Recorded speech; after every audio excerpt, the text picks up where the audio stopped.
Сөйтіп, Аллах Тағала Зумар сүресінде бізге бір әдемі аяттарын түсіндіреді. Осы айдалу мәселесі жайлы. Кәпірлер де айдалады, мүминдер де айдалады. Екі айдалу, екі бөлік. Мүминдердің айдалуы бөлік, кәпірлердің айдалуы бөлік. Айдалады, өйткені екі жақта да айдаушы періштелер бар да. Айдаушы періштелер бар. Сосын куәгер періштелер бар. Міне осы кәпірлердің айдауы жайында Аллах Тағала айтады. Аузу биллахи минаш шайтанир раджим. Васиқал лазина кафару иля джаханнама зумара.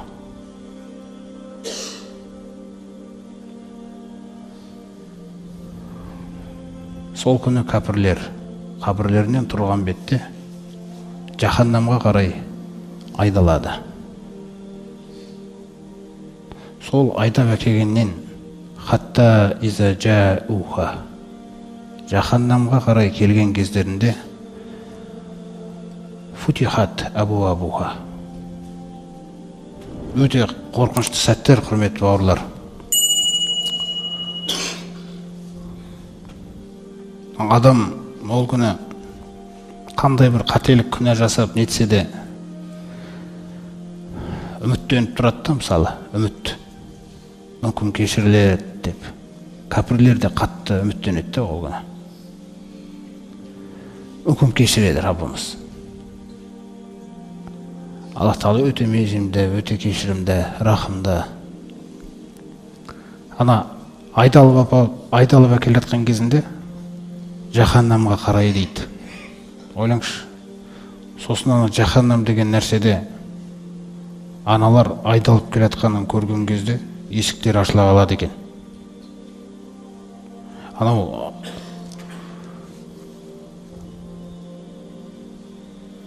Субханалла.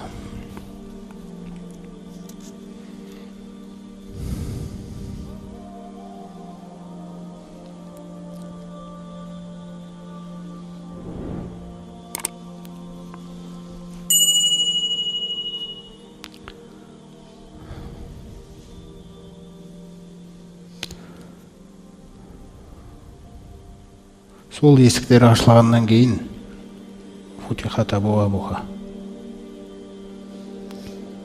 ва қауля лахум хазанатуха, тозаққа есіктері ашылған бетте тозақтың періштелері шығады алдарынан. Хазанатуха деген тозақтың қарақшы періштелері, тозаққа қарайтын періштелер. Сонда адамға жаңағы қасірет қосады, олардың айтатын сөзі وَقَوْلَ لَكُمْ خَزَنَاتُهَا أَلَمْ يَأْتِكُمْ رُسُلٌ مِنْكُمْ, сендерге бұрын елшілерің келмеп пе еді?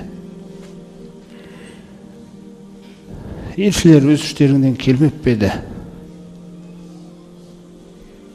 يَتْلُونَ عَلَيْكُمْ آيَاتِ رَبِّكُمْ,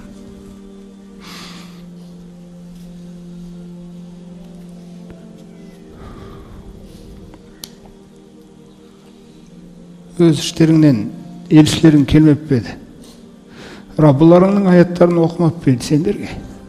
Қанша жыл өмір сүрдіңдер жердің бетінде?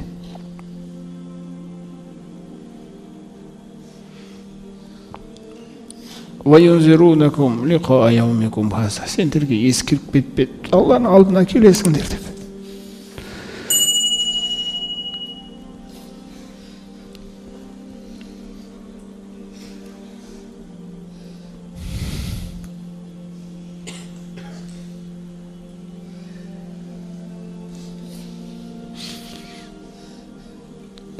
Раббыларыңның алдына келесіңдер деп ескертпеп пе еді?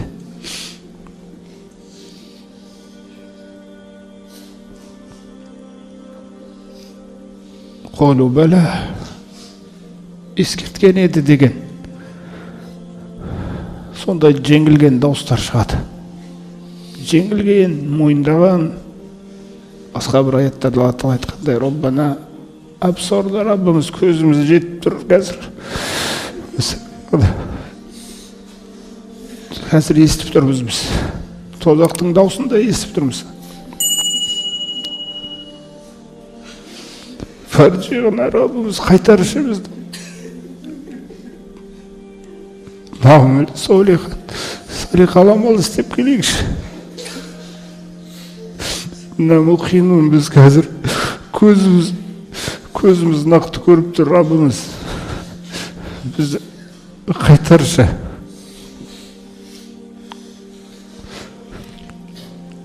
Сондағы Аллах Тағаланың сөзі әлемдердің Раббысы, өйткені оның хақысы берілмеді. Иқсау фиха, тозақтың ішіне жоқ болып кетіңдерші дейді. Көрінбеңдерші маған көзіме. Оля тукаллимуни, сөйлемеңдер маған. Сөзсіз бүгін сендердің дауыстарыңды ешкім естімейді.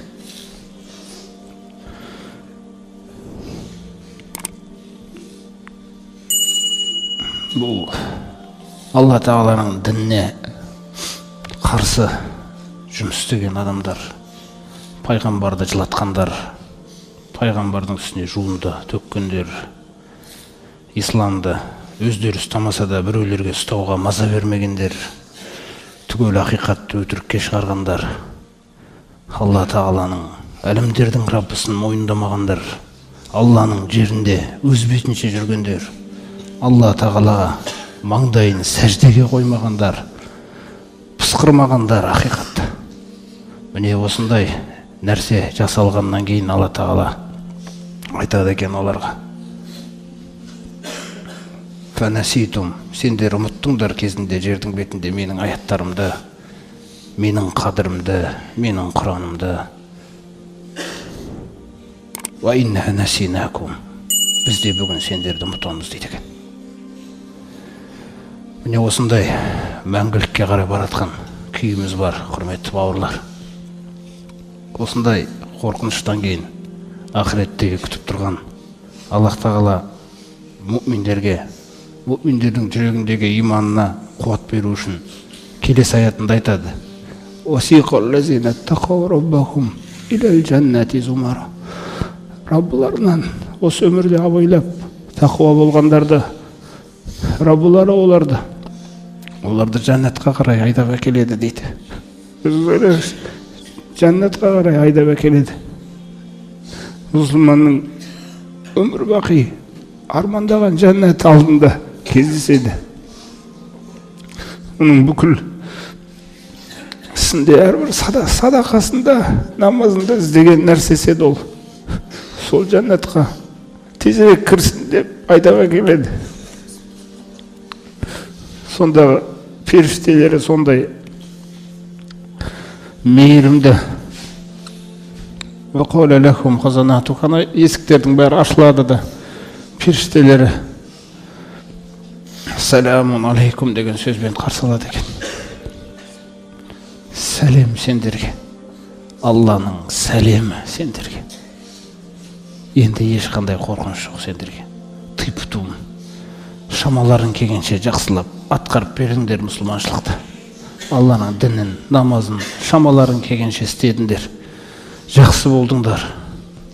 Сәлем сендерге. Алла Тағаланың үзілмейтін сәлемі. Фатхулука хаулидин. Кіріп кетіңдер тезірек мына жәннатқа дейді екен. Сонда жаңағы жәннатқа кірген мұсылмандардың қуанғаны, сол күні олар бір ерекше альхамдулилланы айтады. Аллах Тағала өзі айтқандай: Вақаулу алхамдулилlah, олар айтады дейді жәннатқа кірген кезде: барлық мақтау Аллахқа тән. Альхамдулилlah әл-лазиз саддақана ва'даху. Елшілері арқылы, егер осындай жақсы істесеңдер, жәннатқа кіресіңдер деген уәдесін орындады бізге. Ва урусана ал-арада, жәннаттың жерін бізге бере салды. Сенікі деді. Натабауау минал жаннати хайсу наша. Енді біз мына жәннаттың қай жерде барғымыз келсе, сол жерде бара аламыз.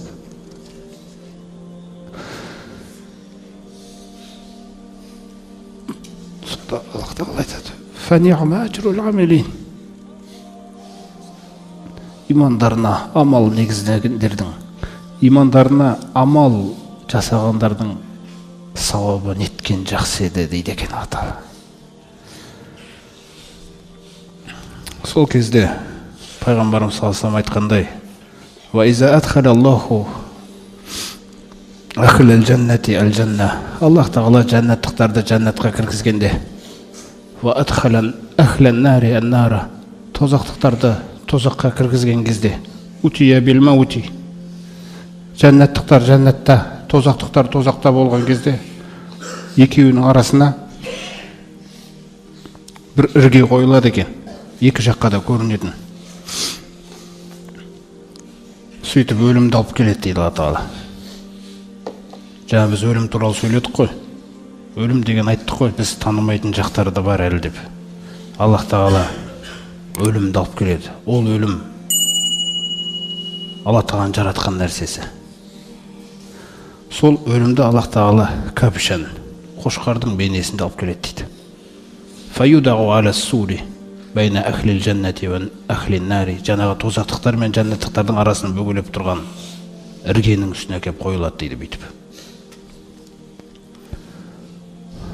Сол кезде мұъминдердің де әлі жәннатқа кірген беті, тозақтықтардың тозаққа кірген беті. Сөйтіп Аллах Тағаланың даусы мен жаңа бір періште бұйрық береді: "Я ахлал жанна", ей жәннаттықтар, фаятталигуна хаифина важилина ан юхраджу мин маканихим аллази хум фихи. Ей жәннаттықтар деген кезде жәннаттықтар қатты қорқып кетеді дейді. Кірген бет қой жәннатқа. Кірген бетінде қатты қорқып кетеді. Үрей жүректерінде мына орнымыздан шығарып жіберейін деп тұрған жоқ па екен деген ойға кетеді дейді. Қараңыздар, мұъминдердің қорқатын нәрсесі не еді? Қанша амал істесе де, тіпті жәннатқа кірген беті болса да, әлі де өзін, мұъмин деген адам жүрегіне қараңыздаршы, әлі де өзін лайықсыз санайтын адам екен ғой. Алланың рахымы, кешіріңіз, өзін лайықсыз көретін адам екен ғой әлі де. Сонда жәннаттан шығарып жібергелі шақырып атқан жоқ па екен деп ойлайды, қорқып кетеді дейді. Одан кейін айтады: "Сума юқулу я ахлан нар", ей тозақтықтар деп дауысталады. Фаятталигуна, тозақтықтар жаңағы дауысты естіген кезде барлығы қарай қалады да, мустабширин, олар қуана бастайды дейді. Фарихина ан юхраджу мин маканихим аллази хум фихи, олардың жүрегін қараңыздар, әбден өздерін жақсы көріп қалған осы өмірде. Әбден олардың ойларындағындай ана дауысты естіген кезде бізді бұл жерде мүмкін шығаратын шығар, сол үшін шақырып атқан шығар деп қуанады дейді. Сосын екі жаққа да дауыс айтылады: "Я ахлал жанна", ей жәннаттықтар, ей тозақтықтар, атағрифуна хаза, мынаны білесіңдер ме не нәрсе екендігін дейді. Акуллукум қадр аху, барлығы көрді дейді оны. Содан барлығы айтады дейді: "Хуал мауту", бұл өлім ғой деп. Қараңыз, қошқар тұрған жерде өлімді қошқардың бейнесінде алып келеді дейді Алла Тағала пайғамбарымыз саллаллаху алейхи. Фаюмару бихи, сөйтіп періштелерге бұйрық беріледі. Қошқар жаңағы іргенің үстінде жамбасынан жатқызылады дейді. Фаюджағу, фаюзбаху забхан, сол жерде бірден бауыздалады дейді. Сол бірден бауыздалғаннан кейін Алла Тағаланың бір періштесі дауыстайды: "Я ахлал жанна", ей жәннаттықтар, хулудун фима таджидуна, андағы орындарыңда мәңгі қаласыңдар. Міне, қаласыр. Ла маута фиха абадан, енді өлім деген нәрсе жоқ ешқашан. Сосын тозақтықтарға бір дауыстап айтады екен: "Я ахланнар", ей тозақтықтар, хулудун фима таджидуна, әлгі орындарыңда мәңгі қаласыңдар. Ла маута фихи абадан, енді өлім жоқ. сол сөзді естіген кезде фаяфрахуна ахлул жаннати фарахан иля фарахихим, жәннаттықтар қуаныштардың үстіне қуаныш қосылып қуанады дейді. Уаяздаду ахлул нари хузнан иля хузнихим, ал тозақтықтар қайғыларының үстіне қайғы қосып. Сосын пайғамбарымыз аятты оқиды. Сумма қара Расулуллаху саллаллаху алейхи ва саллям хазихил ая ва анзирхум яумал хасра. Ей Мұхаммед пайғамбар, сен ескерт бұларға. Сондай бір күн болады, қияметтің ішіндегі жаңағы сәтті айтып отыр да, дәл осы сәтті айтып отыр. Мәңгі енді деген нәрсені, өлім жоқ деген. Осы күнді ескерт оларға дейді. Анзирхум яумал хасрати. Осы қасірет шегетін күнді оларға ескерт. Иза қудиял амру, сот шешіліп біткеннен кейін. Бірақ бұлар фиғофләтин дейді, қараңыздар. Бірақ мыналарың бейхамға кіріп кеткен адамдар дейді. Оғынайын деп тұрған жоқ дейді, андағы ескертуін сені. Вахум ла юмину, мыналар тіпті сенбейді де қой дейді Алла Тағала. Ой, жүрек әбден дүниеге неге кіріп кеткен, жоқ да ақиқатты теріске шығаруға. Міне, құрметті бауырлар, осы нәрсе болғаннан кейін, ей Мұхаммед пайғамбар, сен көресің дейді. Ватарал мәләика, періштелерді көресің дейді. Періште деген жаратылыстар, мұсылманның көргісі келіп жүрген жаратылыстар ғой. Соны көзіңмен көресің дейді. Хафина мин хаулел арши, Раббыларының аршысын шырайын алған кезде дейді олар. Тасбихтармен, юсаббихуна бихамди раббихим, Раббыларын сондай дәрежеде мақтаумен пәктейді дейді. Вақудия байнахум бил хаққи. Не үшін дәріптеп атқанда, жаңағы сот, іс, періштелерді жұмыста жүр ғой қазір. Жұмыста жүр ғой, жазып атыр, сотқа барады ертең, анан бәрін аяқтап тапсыру керек. Жәннатпен, тозақпен толық нәрсе іс аяқталу керек та. Соның барлығы жәннаттықтар жәннатқа кірген үшін жаңағы вақудия байнахум бил хаққи дейді. Жәннаттықтар жәннатқа Алла Тағаланың сотымен кірді, тозақтықтар тозаққа Алланың сотымен кірді. Осы соттың осылай аяқталғанына, жәннаттықтардың жәннатқа кіргеніне, тозақтықтардың тозақтыққа кіргеніне вақил алхамдулиллахи роббил аламин дейді, қараңыздар. Алхамдулиллахи роббил аламин деп аяқталады дейді сот. Біз намазда, намазымыз қайсымен басталады? Алхамдулиллахи роббил аламин. Біздің өміріміз осы нәрсемен, мынау әлем сонымен басталған, өзі жаратылған кезінде. Осы сөзбен аяқталады да бұл. Көрдіңіз ба? Міне құрметті бауырлар, сондықтан сіз алхамдулиллахи роббил аламинді оқып жүрген кезіңіздің өзінде де осы мағыналар жұмыс істейді сізде, сол фатихады оқып атқанда. Бұл сіздің дүниеңізбен, ақыретіңізбен байланысты алхамдулилля да бұл фатиха сүресіндегі. Міне осы қияметті сендер көресіңдер.